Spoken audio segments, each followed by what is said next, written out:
Hello guys, আজকে আবার বেরিয়ে পড়েছি। যাচ্ছি এখন ব্যাম্বো রেস্টুরেন্টে। কোথায় দেখতেই পাবে, তাদের দেখার জন্য সঙ্গে থাকো। চলো। দমনি যেতেই এই সেই ভাইরাল টাওয়ার, যার মাথার উপরে ফ্ল্যাগ লাগানো রয়েছে বজরংবলীর। তারপরে দমনির এ জায়গাতে এসে নিয়ে আমরা প্রত্যেকটা সময় এখানে আখের রস খাই।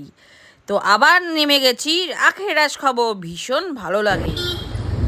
আমি আর স্বপ্নীল আখের রস খেলাম, তারপরে আমরা তিনজনে আবার রওনা দিয়ে দিয়েছি, দমনি দিয়ে যাচ্ছি। তোমরা বুঝতেই পেরেছো, সবাই এখানে বসে আড্ডা দেয়।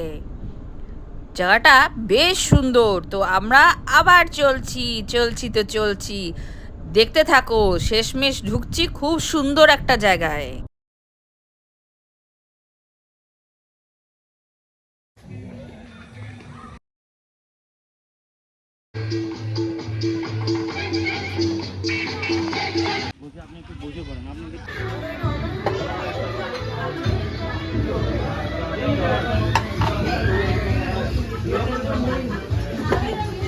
এটা প্লেন, হ্যাঁ।